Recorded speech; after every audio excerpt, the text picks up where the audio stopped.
પાટણની સમરસ હોસ્ટેલમાં વિદ્યાર્થીઓનો રોષ ફાટી નીકળ્યો હતો। છેલ્લા ઘણા દિવસોથી ભોજનને લઈને હાલાકી ભોગવી રહેલા વિદ્યાર્થીઓએ આખરે મેદાનમાં ઉતરી વિરોધ પ્રદર્શન કર્યું હતું।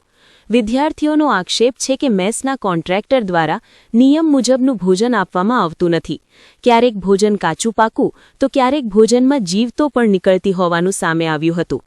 તો રાત્રિ દરમિયાન મિષ્ટાનમાં લાકડા તોડ લાડુ। આશ્ચર્યની વાત તો એ છે કે ભોજનમાં આપવામાં આવેલા બુંદીના લાડુ એટલા કઠણ હતા કે વિદ્યાર્થીઓને તે ખાવા કેવી રીતે તે એક પ્રશ્ન ઊભો થવા પામ્યો હતો। ગુણવત્તા વગરના અને કાચા પાકા ખોરાકને કારણે વિદ્યાર્થીઓના સ્વાસ્થ્ય સામે પણ જોખમ ઊભું થયું છે।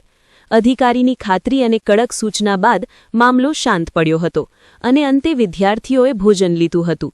જો કે સવાલ એ ઊભો થાય છે કે શું નોટિસ આપ્યા બાદ ખરેખર ભોજનની ગુણવત્તા સુધરશે કે પછી વિદ્યાર્થીઓને ફરીથી આવું જ ભોજન ખાવા મજબૂર થવું પડશે। તો વિદ્યાર્થીના આજની ભોજનમાં ગુણવત્તામાં એવું લાગ્યું કે ભાઈ અમારે પનીરની સબ્જી ખાવી છે અને ટેન્ડર મુજબ આ ભાઈએ પનીર થોડું ઓછું નાખેલું અને મિક્સ સબ્જી બનાવેલી, પંજાબી મિક્સ સબ્જી બનાવેલી। વિદ્યાર્થીઓનો વિરોધ હતો।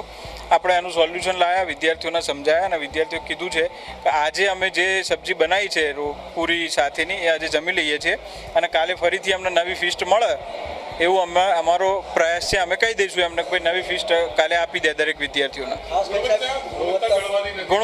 ગુણવત્તા પ્રમાણેનું જેટલું નોટિસ આપવાની થતી હશે પ્રમુખ એજન્સી જે અમારી એને નોટિસ આપી દઈએ છીએ અને આજ પછી ગુણવત્તાનો કોઈ ઇસ્યુ ના આવે। વિદ્યાર્થીઓના દરેક પોઈન્ટ આપણે ધ્યાન લીધા છે અને ગુણવત્તાનો કોઈ પ્રશ્ન ના આવે વિદ્યાર્થીઓના એવા પૂરા પ્રયત્નો આપણે કરીશું।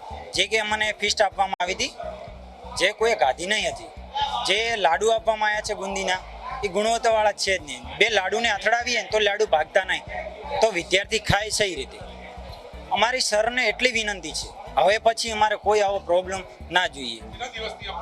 આ ઘણા સમયથી છે અને અમે રજૂઆત કરી છે અને રજૂઆત કરે હા તો સાહેબ બોલે છે આગળ કરે છે વાત સાચી, પણ અમને એવું જાણવા મળે છે કે આગળ જે કંઈક છે અધિકારી કે પ્રમુખ સ્વામી કે તેમનું ટેન્ડર છે કે આગળ સાંભળતા નહીં। તમે ગમે તે કરશો તો નહીં માને। હવે અમારે જોવું છે કે કેવા નહીં માનતા। અમારે બસ એટલો જ પ્રશ્ન છે ગમે તે હોય ગુણવત્તાવાળો જોઈએ। થોડું મળશે તો ચાલશે પણ ગુણવત્તાવાળું જ જોઈએ। હોબાળાની જાણ થતાં જ અનુસૂચિત જાતિ વિભાગના નાયબ નિયામક તાત્કાલિક હોસ્ટેલ ખાતે દોડી આવ્યા હતા।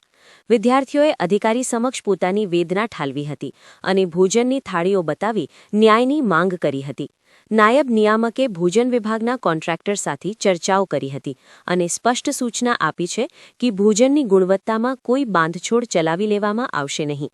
જે એજન્સી પાસે રસોઈનો કોન્ટ્રાક્ટ છે તેને તાત્કાલિક કારણદર્શક નોટિસ ફટકારવાની કાર્યવાહી હાથ ધરવામાં આવી છે। કૌશિક પટેલનો રિપોર્ટ, હિન્દ ટીવી।